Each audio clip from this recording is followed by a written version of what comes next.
Esse seminário de escola bíblica dominical, ele já é um material, um esboço que nós temos aplicado já de alguns anos. Inclusive, vira e mexe, né? A gente está sempre ministrando aí em algumas conferências de escola bíblica dominical.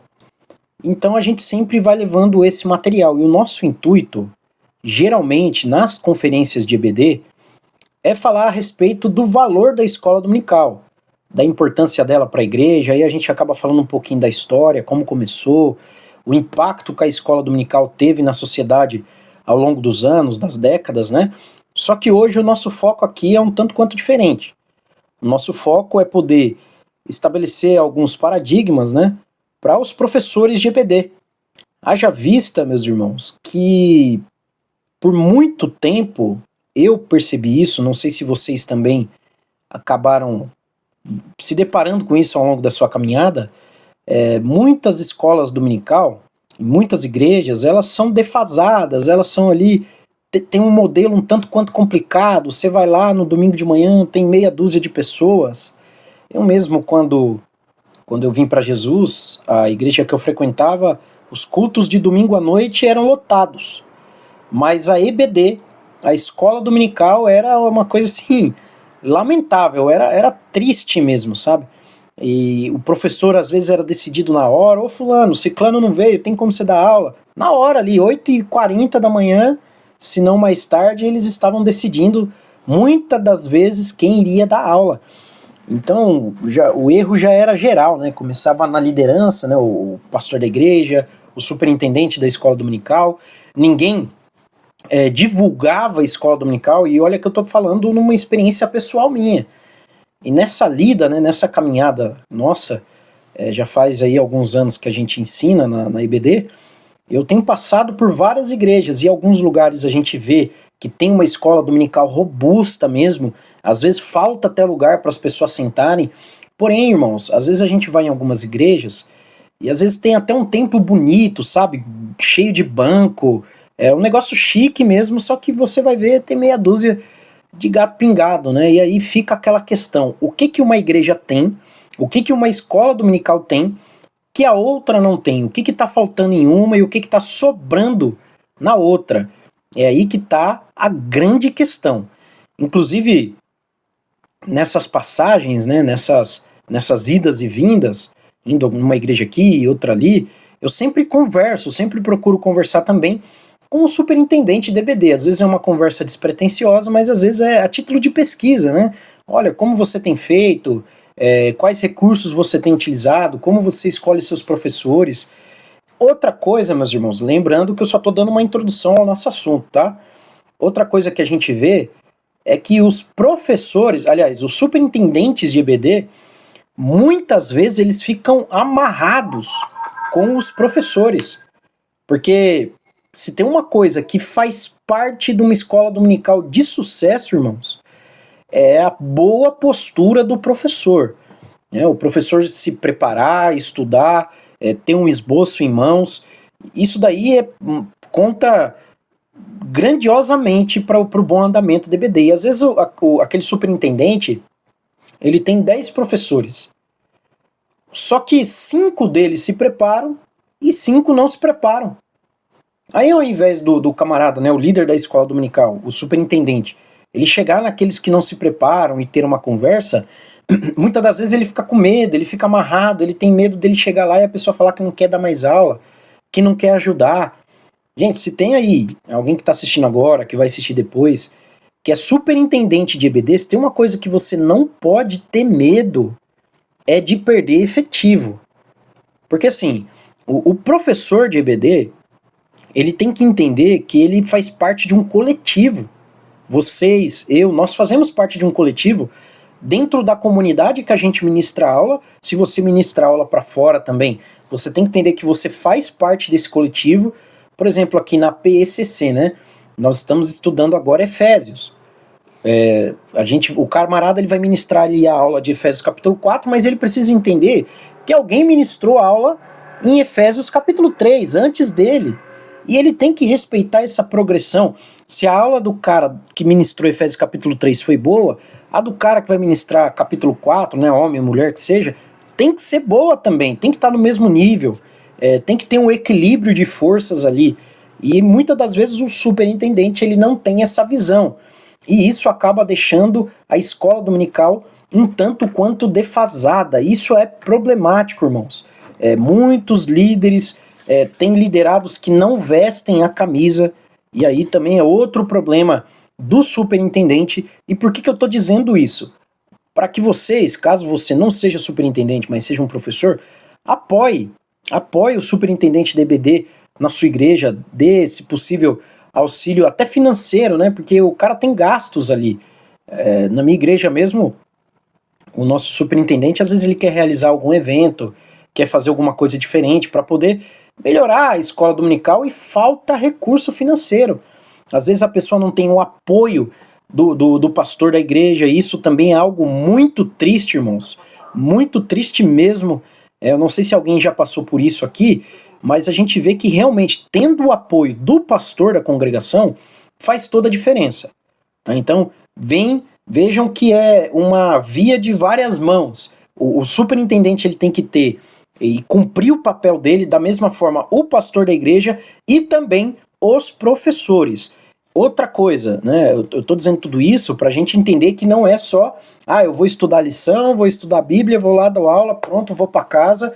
Não, é como eu disse, a gente faz parte de um todo, a gente faz parte de uma comunidade, e para a escola dominical ela ser robusta, para ela ter sucesso, atrair mais pessoas, é preciso que essa equipe, né, que o pessoal que está nos bastidores, trabalhem em comunhão.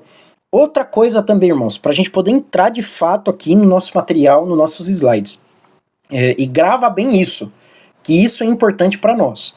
Eu não sei que horas aí, talvez você seja de outro estado, né, lá do norte, nordeste, eu não sei que horas começa a EBD aí na sua igreja. Aqui, geralmente aqui na nossa região, começa às 9 horas de domingo. Na igreja que eu vou, a gente tem um café da manhã antes da EBD, aí a gente toma um café da manhã e depois vai para a EBD. O que a gente precisa compreender? Muitas vezes, o membro da igreja, o pai de família, a mãe, né, até mesmo os filhos, dependendo da idade, estudam a semana inteira, trabalham a semana inteira. Tem gente que tem 2 empregos, aí às vezes faz faculdade à noite. Geralmente, em grande parte das vezes, domingo é o dia que essa pessoa tem para descansar, para acordar um pouco mais tarde. E aí a gente está cobrando a pessoa, olha, domingo tem EBD, acorda mais cedo, acorda lá 8 horas, 8h20, 8h30 da manhã e vem para EBD. Construam, vejam a minha linha de raciocínio. Você está pedindo para aquela pessoa que só tem um dia da semana para descansar, abrir mão daquele soninho gostoso, né? Os irmãos sabem que esse sono aí da manhã talvez seja o melhor, para ir na EBD. O que eu estou querendo dizer, irmãos? A gente tem que fazer com que valha a pena. O camarada que vai acordar cedo no domingo, ele tem que sentir que vale a pena. Aí eu já vi gente falando, não, mas o crente tem que entender que é obrigação dele ir para a escola dominical. Tudo bem. Nossa obrigação é estar em comunhão com a igreja, participar das reuniões. Mas, gente, não é disso que eu estou falando.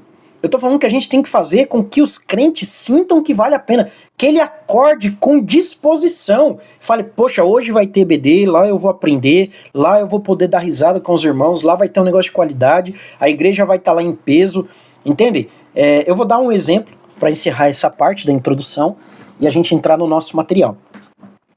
Eu fiz parte de uma igreja do ministério uma vez que toda terça-feira tem culto de ensino. E o pastor presidente foi muito feliz nisso. Cada semana ele colocava o pastor de uma congregação. Esse ministério em questão tinha, acho que na época, umas 50 congregações aqui na minha cidade. E cada terça-feira ele colocava ali um pastor, né? Então, geralmente tinha uma média, um parâmetro bem próximo de presença nesse culto de ensino. Só que aí o que aconteceu? Para eles começarem a bombar, né, deixar aquele culto de ensino mais robusto e tal, eles começaram a fazer marketing, e nesse marketing eles começaram a divulgar qual pastor iria dar o ensino na semana subsequente. Então, semana que vem o pastor A da congregação tal vai dar o ensino. Na outra semana o pastor B da congregação tal vai dar o ensino. Os irmãos, porque como era a sede, né, ia o pessoal da sede e também era aberto para o campo inteiro, então tinha bastante gente. Só que os irmãos começaram a fazer o quê? Quando era fulano de tal que ia dar o ensino, eles sabiam que aquele ensino era maravilhoso. E eles iam. Só que quando o marketing divulgava que era a opção B, né, às vezes era um camarada que tem conhecimento, mas não tem uma boa didática, tem um ensino, vamos falar dessa forma, tá? Um pouco mais fraquinho. Os irmãos não iam.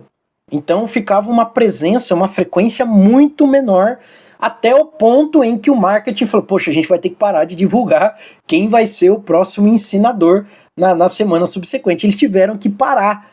Então veja, isso está intimamente ligado, meus irmãos, com aquilo que eu falei, de valer a pena. Então, na semana que era aquele ensinador, geralmente não um pastor em questão, não convém falar o nome dele, que ensinava muito bem, e os irmãos falavam, poxa, hoje vale a pena. Na outra semana, que era o camarada que às vezes não ensinava muito bem, um ou outro, né?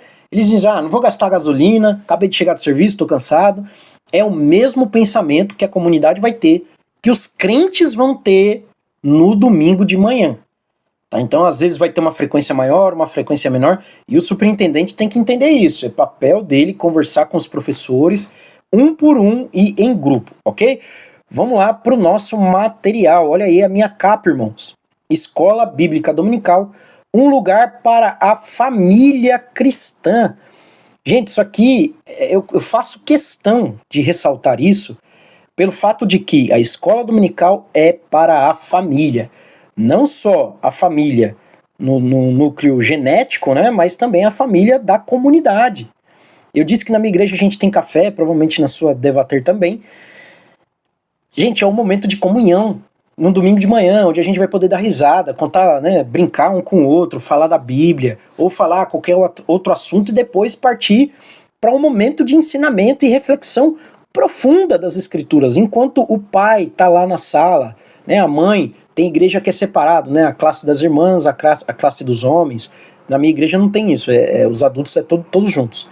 Aí tem a classe dos adolescentes, a classe da mocidade, aí tem a classe dos juniores, das crianças, do maternal. Então é um lugar para a família inteira, cada um de acordo com a sua faixa etária, cada um de acordo com, entre aspas, os próprios interesses ali, se reunirem e crescerem espiritualmente, irmãos. Aí, em boa parte das igrejas, né, como funciona mesmo a estrutura da IBD, acabou a aula, eles se reúnem no mesmo lugar, cada um lê ali o tópico principal que foi tratado e tal, às vezes tem gincana de perguntas. Gente, é maravilhoso. É um momento para a família, para crescer em comunhão.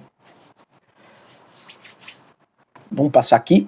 Objetivos do seminário. Primeiro objetivo, meus irmãos, aprimorar as habilidades pedagógicas. O que significa isso? Às vezes eu tenho muito conhecimento, você pode ter muito conhecimento.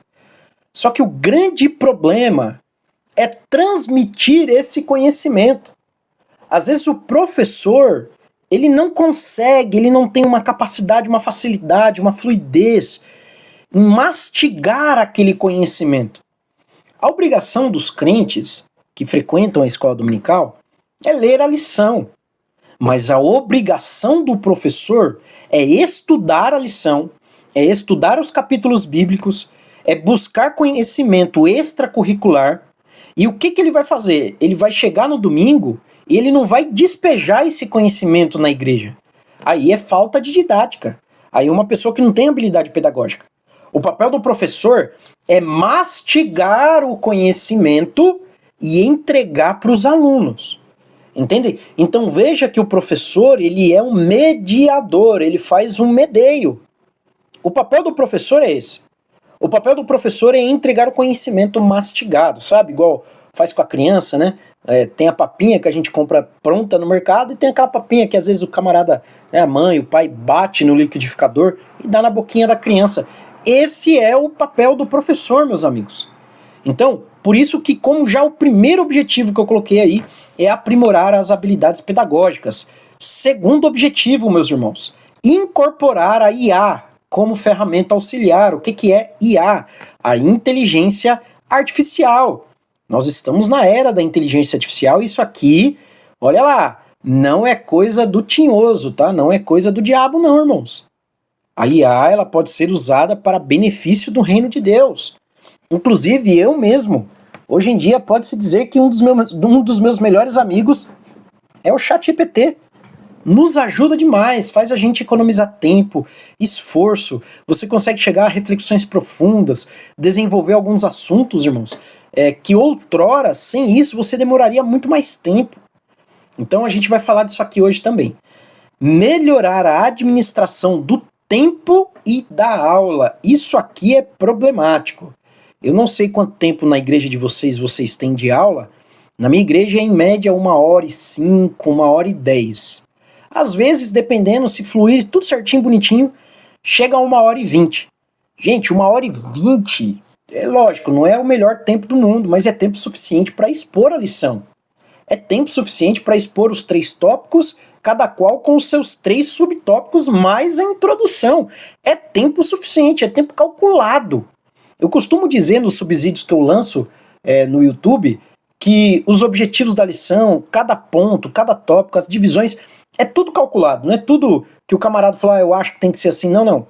É uma equipe pedagógica que calculou tudo aquilo ali, não só o tempo, mas a forma como a coisa é administrada. E muitas pessoas têm dificuldade com isso, sejam iniciantes ou sejam pessoas que já são experientes. Então a gente tem que saber dosar para terminar, gente. A gente começou, a gente tem que terminar. Não é igual esse seminário que a gente está ministrando aqui, que caso não dê tempo, a gente pode fazer uma parte 2. A escola dominical, cada semana é uma lição. Não dá para você ficar deixando a próxima o fim dessa lição para juntar com a próxima. Não dá. Tá? Você não tem essa liberdade na IBD. Então é importante que você saiba administrar o tempo. O outro objetivo é desenvolver uma estrutura técnica eficaz, ou seja, trabalhar a IBD, né? Então a gente vai voltar a tratar da questão da superintendência, das organizações, como funcionam os bastidores da IBD, e por último nós vamos entender como avaliar criticamente o material da IBD. Deixa eu só pegar a minha revista aqui. Depois no YouTube vai ficar a minha imagem, tá? Agora que a gente está no Google Meet, eu não estou aparecendo, mas depois eu vou aparecer lá no YouTube. Estou aqui com a minha revista da EBD, e muitas das vezes, irmãos, o comentarista, a pessoa que escreveu, ela podia estar divagando, né? Pensando em coisas fora do mundo espiritual ali, e escreveu alguma informação imprecisa, falou alguma coisa que não era verdade, ou até mesmo utilizou algum comentário que é heterodoxo, né? Que não está de acordo com a Bíblia. E o papel do professor é pegar isso, grifar e às vezes expor em sala de aula. Olha, gente, o comentarista disse isso, só que isso não está de acordo com as escrituras. Olha, mas talvez a gente tenha que repensar isso, tá? Muitas das vezes eu particularmente já fiz isso. Lógico, eu não vou chegar lá na IBD e falar, tá vendo, isso aqui, olha que né, desculpa tal termo, tá? Olha que porcaria, não serve. Não é isso que eu tô falando. É analisar o negócio com calma, com cuidado, com aquela consciência cristã, tá bom? Então, esse é o papel do professor, e isso acontece, irmãos. Às vezes o camarada, ele tá interpretando erradamente, às vezes ele tem uma visão errada, e às vezes ele só cometeu um erro mesmo, divagou. Pode acontecer até comigo aqui, tô falando, tô pensando num monte de coisa ao mesmo tempo, na aula, no seminário que eu vou dar depois, na pregação de domingo e tal, e às vezes você divaga, é normal, pode acontecer. Mas o papel do ensinador é poder discutir estes pontos, ok? Vamos lá. Técnicas de ensino. Eu não coloquei todas as técnicas, tá, que a gente pode utilizar, mas eu separei algumas que eu acho interessantes. Por que eu acho essas técnicas interessantes? Por conta, irmãos, que utilizando elas, você vai fazer com que o aluno se envolva na sua aula. Eu tenho certeza que você, como professor de EBD, você gosta de ver aquele aluno que está assim, ficcionado, com aquele olho arregalado, que faz pergunta, que levanta a mão, que comenta com outra pessoa. Nossa, é gostoso quando a gente está dando aula e isso acontece. Porém, né, eu tenho certeza que também você já passou por isso. Às vezes você está dando aula, você consegue ouvir um mosquitinho passando. Porque parece que está todo mundo com sono lá, dá aqueles bocejos, né, o pessoal está cansado. E às vezes, em boa parte das vezes, isso é nossa culpa. A culpa recai sobre mim.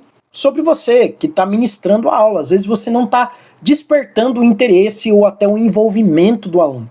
E utilizando-se dessas técnicas, você vai poder despertar não só o interesse, mas também a ação do aluno. Ok? O aluno ele não será somente um sujeito passivo na aprendizagem. A primeira técnica é uma técnica baseada no método socrático.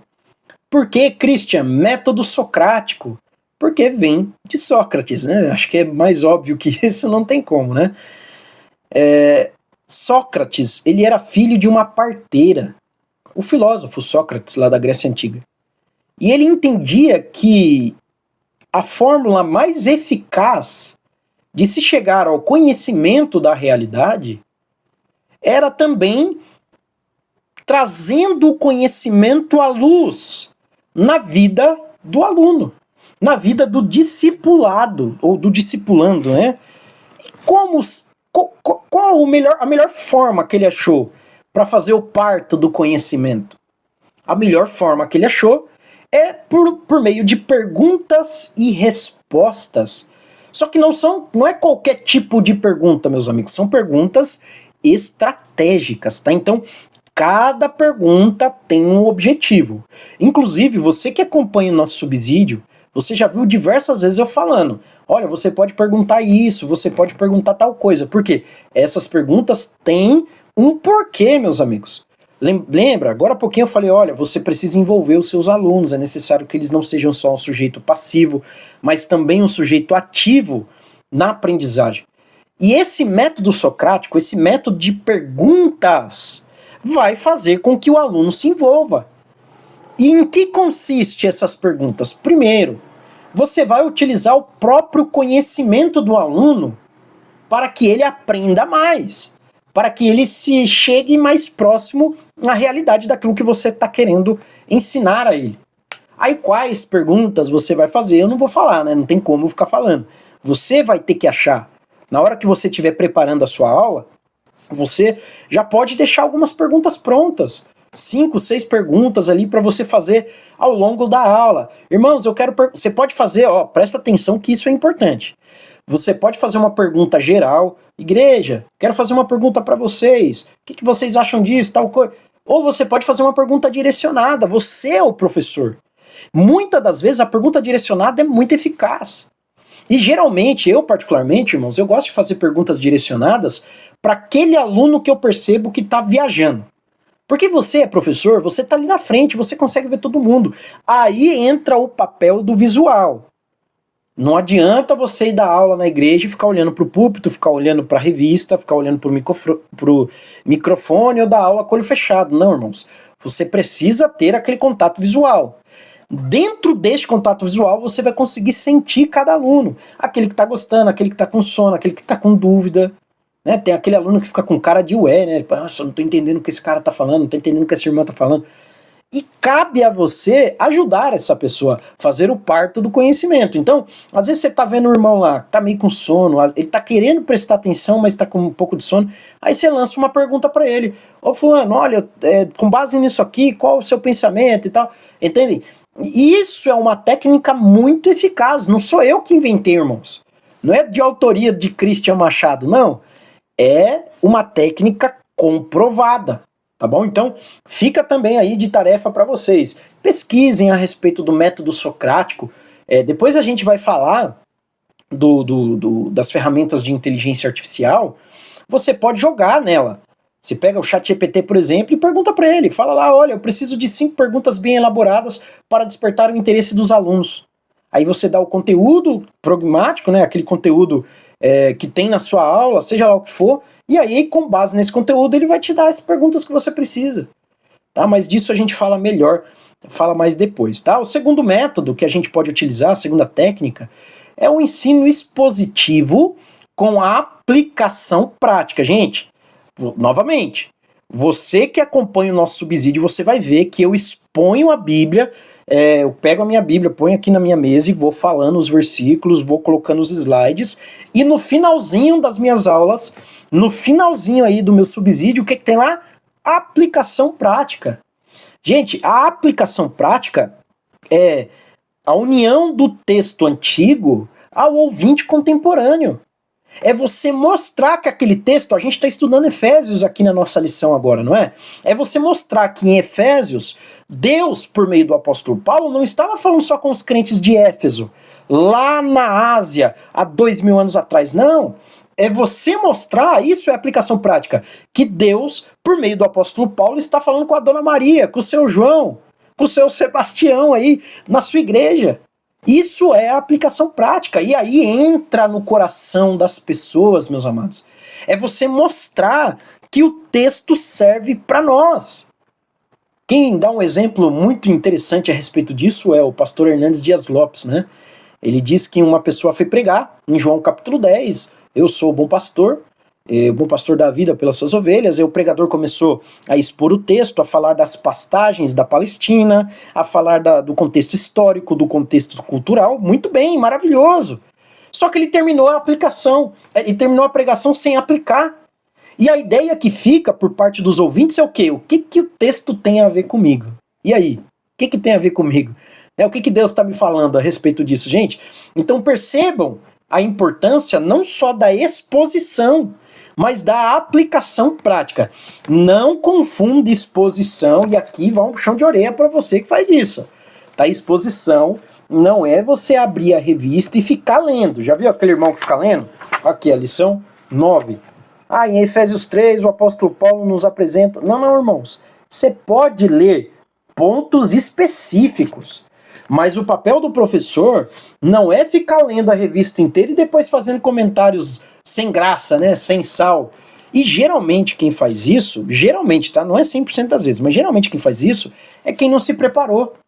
Quem não teve tempo, entre aspas, para se preparar, né? Não considerou a aula importante o suficiente para gastar tempo. Gente, você tem que se preparar. Mas enfim, a questão é essa. Não pode confundir exposição com ficar lendo. Exposição, no caso da PECC, que é o nosso programa aqui da nossa lição, tem a CPAD, tem a Betel, tem outras revistas também. Mas no caso da PECC, geralmente são ensinos mais expositivos, tratam de capítulos específicos ou de porções específicas. É mais fácil, porque você vai ter o texto lado a lado ali com a lição, você vai descendo o texto, vai descendo a lição, você já está dando a sua aula. Tá? Mas, por exemplo, você pega a CPAD, nem sempre é a exposição de um texto. Às vezes é a exposição de um assunto baseado num texto, mas a exposição de um assunto. E aí você pode enfrentar uma certa dificuldade. Porém, também trata-se de uma exposição. Vou fazer uma pregação expositiva. Eu só prego, gente, expositivamente. Eu ensino e prego expositivamente. Eu não fico lendo o texto, eu leio o texto, porque é necessário que você faça a menção. Mas no caso da revista, a gente não pode confundir isso, tá bom? Uso de recursos visuais e tecnológicos. No caso do nosso subsídio, eu sempre compartilho com os irmãos os nossos slides. Mas, às vezes, dependendo da realidade de vocês aí, na igreja que vocês fazem parte, que vocês frequentam, vocês não têm condições, às vezes, de ter um data show, né, um notebook, ou algum recurso audiovisual, né, para projetar lá na parede, ou projetar em alguma tela, ou até mesmo uma televisão. Às vezes não tem, irmãos, e você tem que trabalhar com o que você tem, ok? E recurso visual não é só a tela. Recurso visual é você levar coisas para aula. Por exemplo, no nosso curso presencial, ano passado, retrasado, nós tivemos a matéria de introdução bíblica. E ali, eu não lembro se era introdução bíblica, salvo engano era introdução bíblica. E teve um pedaço ali que ele falava dos primeiros materiais em que a Bíblia era constituída. Aí falou muito do papiro, um dos nossos professores, ele levou um papiro de verdade lá na aula e deu para os alunos passar a mão, olhar, cheirar o papiro, né, ver como era. É um recurso visual. Então, vejam como às vezes a gente se limita à tela, mas às vezes você fazer um folhetinho e entregar para os irmãos, entende? É você imprimir alguma imagem, alguma coisa, recortar e entregar para os alunos, tudo isso faz parte, tá ok? E a atenção aos diferentes estilos de aprendizagem. Nós temos alguns sentidos, né? O tato, o olfato, o paladar, a audição, visão. Não é isso? Algumas pessoas aprendem melhor vendo, outras aprendem melhor ouvindo, outras aprendem melhor fazendo, outras aprendem melhor falando, não é? E nós, como professores, temos que explorar isso. No caso do nosso professor que levou aquele papiro, ele trabalhou com o tato dos alunos. No nosso curso presencial, por exemplo, às vezes a gente coloca um aluno ou outro, no caso, semana que vem a gente vai estar fazendo isso, para ministrar um capítulo da nossa aula. Fala aí 20 minutos sobre o assunto. Isso é uma forma de aprendizagem. É lógico que você não vai ter tempo, muitas das vezes, para falar para um aluno lá na IBD, fala o que você acha do tópico 1 aí. Você não vai ter muito tempo para isso. Então você tem que dosar, ok? Você tem que trabalhar com o que você tem, lógico, mas é bom que você tenha atenção a esses diferentes tipos de aprendizagem. Haja vista que o seu público ele é diverso. Às vezes você vai ter uma classe de 40, 50, 60 alunos. Eu já ministrei EBD para mais de 100 alunos. Então, é necessário que você se atente a isso, ok? E agora a gente finalmente chega na inteligência artificial como auxílio pedagógico. Eu deixei como exemplo ali para nós algumas ferramentas úteis, como por exemplo o ChatGPT, que eu particularmente uso, gente, é de graça, gente. E você pode falar com ele do seu jeitinho, explicando tintim por tintim, e ele te dá o que você pediu, de graça. Você tem o Canva, onde você pode fazer imagens, onde você pode fazer artes, né? Eu falei, por exemplo, lá no recurso visual, você pode fazer algumas imagens que tem a ver com a sua lição, colocar numa folha, imprimir, né? E recortar e entregar aluno por aluno, para ele poder enxergar ali. Gente, olha que coisa maravilhosa. Então, a inteligência artificial, ela tá aqui do nosso lado, tá? Do meu lado, do seu lado. Todo dia eu entro no ChatGPT e peço alguma coisa para ele. Seja para alguma aula que eu vou ministrar, deixa eu só tomar uma água aqui. Um esboço. Você não vai deixar de estudar.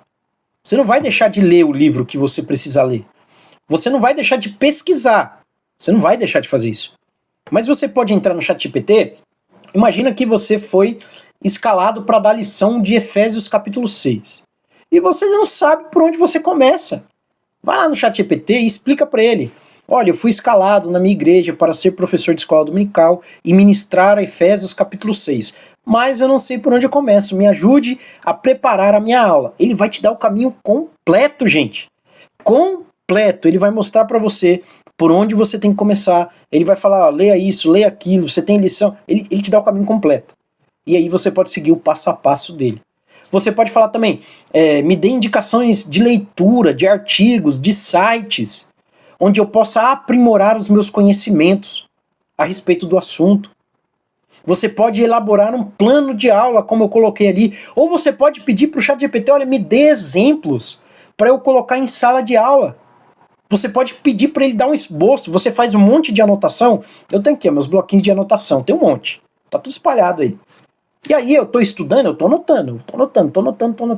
Eu chego no ChatGPT, quando eu terminei de estudar, eu coloco lá, às vezes eu tiro foto, às vezes eu escaneio, ou às vezes eu escrevo ali, né, passo a limpo no ChatGPT e falo, olha, com base nas minhas anotações, me dê um esboço para a minha aula, me dê um esboço para a minha pregação. Pum, ele dá ali na hora, 2 segundos, de graça.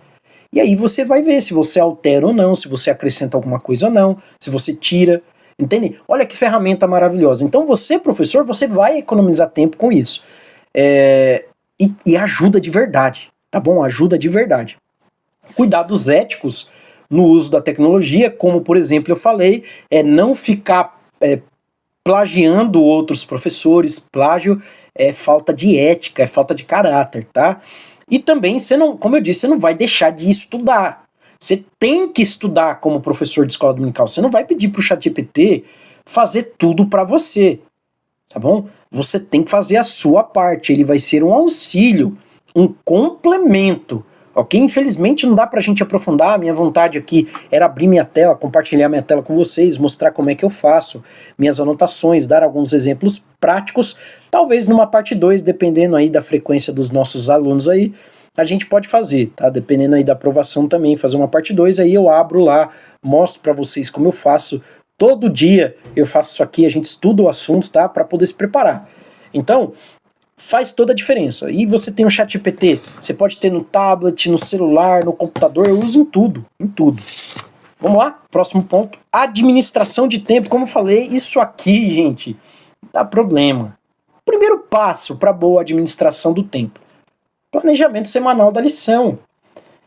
Eu sempre falo isso, né, no nosso subsídio de EBD. Você tem uma semana do dia que eu posto o subsídio até o dia da lição. Eu posto na terça. Você tem terça para assistir.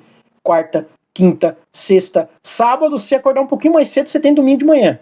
Então você vai conseguir assistir o vídeo pelo menos 6 vezes. Você vai conseguir ler os slides pelo menos 6 vezes. Você vai conseguir ler a lição pelo menos 6 vezes. Você vai conseguir ler aquele capítulo da Bíblia pelo menos 6 vezes, gente. Então, se você não fizer pelo menos uma vez por dia, você está deixando a desejar. Para você ler a lição, a lição 1, a lição 2, você vai gastar 10 minutos. Eu vou ler o capítulo 3 de Efésios, você vai gastar 4 minutos. Eu vou ler os slides também, 4 a 5 minutos. Aí eu vou assistir o vídeo do Christian, você pode aumentar a velocidade, colocar 1,25, 1,50, 1,75, duas vezes mais rápido. Eu vou lavar louça. Vou ajudar em casa, vou lavar louça. Põe o foninho, se não tiver foninho, põe no alto-falante mesmo. Escuta. Põe um audiobook.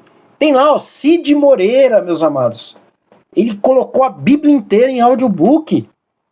Só escutar, lavando louça, no banheiro, caminhando, treinando, puxando ferro lá na academia, limpando a casa. Você pode, tempo você tem.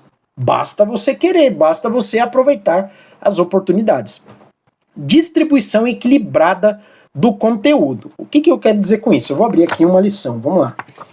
Lição de número 9 mesmo, a última que eu ministrei.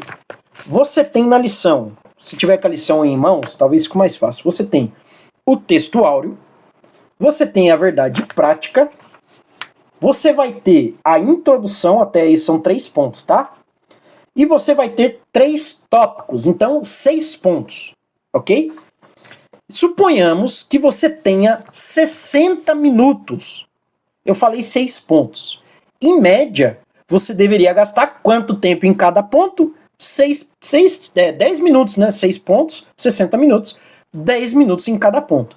Porém, você vai ter que fazer uma distribuição equilibrada e adequada. Eu não vou gastar no texto áureo o mesmo tempo que eu vou gastar na introdução. Eu não vou gastar, na verdade prática, o mesmo tempo que eu vou gastar explicando o tópico 1 e os seus 3 subtópicos.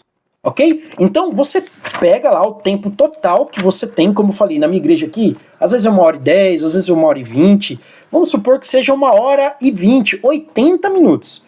Pega esses 80 minutos dentro do seu esboço e aí você divide. Olha, eu vou gastar 5 minutos aqui, eu vou gastar 10 minutos aqui, eu vou gastar 8 minutos aqui. E aí você faz a cronometragem do seu tempo. Geralmente, na maioria das igrejas, na frente do púlpito tem um baita relógio pro pregador, pro pastor que está ministrando, pro professor. E você consegue administrar isso. Gente, faz essa experiência na próxima vez que você for dar aula. Se você lembrar, vem e comenta, ou no vídeo que eu vou deixar no YouTube ou lá no nosso grupo. Tá bom? Aí você fala, deu certo, olha, tive dificuldades. Pode ser que no primeiro momento você tenha dificuldade porque você não está acostumado. Mas à medida que você vai acostumando, vai ficando mais fácil. De tanto eu fazer isso, gente, eu já fiz alguns cursos em relação a isso, mas de tanto eu fazer isso, administração de tempo, pode perguntar para quem me conhece. Tem gente no grupo lá que me conhece, que já me ouviu pregar, já me ouviu dar aula. Raramente, e quando eu digo raramente, é raramente mesmo, eu passo do horário. Me convidaram para pregar. O pastor falou, Christian, você tem até 21 horas. Eu vou passar para ele 21 horas, irmãos. Eu vou terminar 21 horas. Porque eu aprendi a administrar o tempo, ok? Controle de digressões e perguntas. Você não pode ficar fugindo do assunto. Isso que é digressão, tá? Você não pode ficar fazendo muita pergunta para os seus alunos. E você não pode ficar deixando seus alunos falarem muito. É importante que eles falem, sim, como eu falei lá no começo, é importante que eles façam perguntas, mas nada com exagero, ok? Tudo com equilíbrio. Então, você está falando lá de Efésios capítulo 3 da armadura, sei lá, de Efésios capítulo 6, a armadura de Deus. Aí de repente você lembra da história de Dom Quixote, aí você quer falar de Sancho Panza, Dom Servão. Não, para com isso. Seja mais objetivo, não fique contando da sua vida, não fica... Gente, pelo amor de Deus, eu já assisti aula que o cara quer ficar falando da vida dele, gente. Isso não é aula, gente. Parece um programa de televisão de sábado à tarde. Não, não. Aula é aula. Exposição do texto, exposição do assunto. Ok? Então, não nos percamos, não vamos perder tempo com digressões e muitas perguntas. E pontualidade no início e no fim das aulas também nós já falamos. Organização técnica. O roteiro da aula bem definida, isso nós já temos, tá? Com o nosso material. Talvez você faça parte de alguma igreja que não tenha revista de EBD. Eu já fiz parte de congregações que não tinham revistas de EBD. Cada domingo era um assunto ou uma progressão de assuntos e o pastor escalava os professores. Porém, esse roteiro deve ser obedecido e deve ser bem definido. No caso, por exemplo, aqui, a PSC, ela já põe lá, se você abrir a sua revista, logo na capa dela, tá, você já tem ali todo o plano de educação, ok? Ordem de leitura bíblica e explicação e aplicação, então começo, meio e fim. Uso de cronômetro ou script de tempo, nós já falamos disso. Evitar improvisos desnecessários. Gente, isso aqui é importantíssimo, gente. Esse negócio de ficar improvisando, de ficar criando coisa da sua cabeça, gente, isso aqui não existe. Você já tem um roteiro, você já tem uma missão, você já tem um papel a realizar. Então vai lá e cumpra ele, ok? Avaliação de material da EBD. Primeiro, critérios, fidelidade bíblica. Então, vou dar a lição de número 8, vou ministrar a lição de número 8. Veja se ela inteira, os comentários do professor estão de acordo com as escrituras. Segundo, veja se o comentarista da lição ele foi claro, se ele tem aplicação. Se ele não tiver clareza, o seu papel como professor é buscar essa clareza, ok? Da mesma forma, se ele não aplicou, você vai ter que aplicar, meu caro amigo. É o seu papel. Como adaptar o material à realidade local. Isso também faz parte da aplicação. Às vezes a sua igreja é no sertão, sei lá, é na roça, é perto de um porto de pescadores, de marinheiros, não sei. Adapte a lição à realidade dos seus alunos. Não adianta você chegar lá e começar a falar difícil, né? Que eu sou formado em astrofísica e também sou PhD em filosofia. Não, não. Seja simples, adapte a lição e o seu linguajar à realidade das pessoas presentes. Se você fala de forma que o mais simples da sua igreja entenda, todos irão entender. E eu particularmente prezo por isso, ok? Se você dá aula e ninguém entender, você não deu aula, tá? Fique sabendo disso. Exemplos de materiais bons e limitados. O que significa isso? Eu tenho ali alguns livros aqui atrás, alguns aqui na frente, lá na sala. Às vezes eu vou dar aula de EBD ou no nosso curso presencial, eu levo algum material, um comentário bíblico, algum texto, algum livro que tenha a ver com aquilo que eu estou falando e dou na mão dos alunos. Olha, avalia aí enquanto eu vou dando aula e tal. E às vezes, muitas das vezes o aluno fala: onde você comprou? Eu quero comprar também. Isso é dar exemplos de bons materiais, tá? Outro ponto, participação ativa dos alunos na avaliação. Gente, o que eu quero dizer com isso? É importante, e aqui é para o superintendente da EBD, faça um censo com os alunos. Chega neles, dá um papelzinho e fala: escreve o que você está achando de professor por professor. E deixa eles falar. Às vezes você pode fazer pelo Google Forms, às vezes você pode dar um papel já com perguntas direcionadas, com duas alternativas, nota de 0 a 10, 0 a 5, entendem? Você pode fazer isso. E é importante que os alunos tenham essa participação ativa, não somente em relação aos professores, mas também em relação ao material. Tem pastor que fica insistindo em material que não presta, que a congregação não gosta. E o cara tá insistindo e tá perguntando: por que ninguém vem na EBD? Porque o material não presta, tá? Então, tenham em mente isso daqui. Gente, o nosso encerramento, chegamos aí na parte final. Fazemos a revisão principal, né, dos pontos principais. Nós falamos da organização do tempo, eu falei do papel do superintendente, falamos ali do papel do professor, do método socrático, né, como sendo uma das técnicas de ensino, recursos audiovisuais, falei do preparo que o professor deve ter. O professor é aquele responsável por fazer o parto do conhecimento, não é? Nós falamos também da participação ativa, acabamos de falar do aluno na avaliação do material e também dos professores. Nós falamos de recursos, não somente financeiros, mas físicos, né? Como o camarada, às vezes, investir num data show, num projetor de slides, numa tela, numa televisão. Nós falamos disso tudo. São pontos que vale a pena você ir lá e ver de novo. Não vou abrir para perguntas, eu tinha um tópico ali para abrir para perguntas, mas o tempo não nos permite, tá? Sobre a disponibilização do PDF do nosso material, depois eu vou jogar lá no grupo, tá bom? Eu já terminei o material, tá lá, tá bonitinho, tenho certeza que vocês vão gostar, tá bom? Depois eu vou disponibilizar no grupo, e aí vocês podem compartilhar, podem aí fazer seus comentários lá. Ok, meus amigos? Eu espero que vocês tenham gostado aí do nosso conteúdo, que Deus abençoe a todos,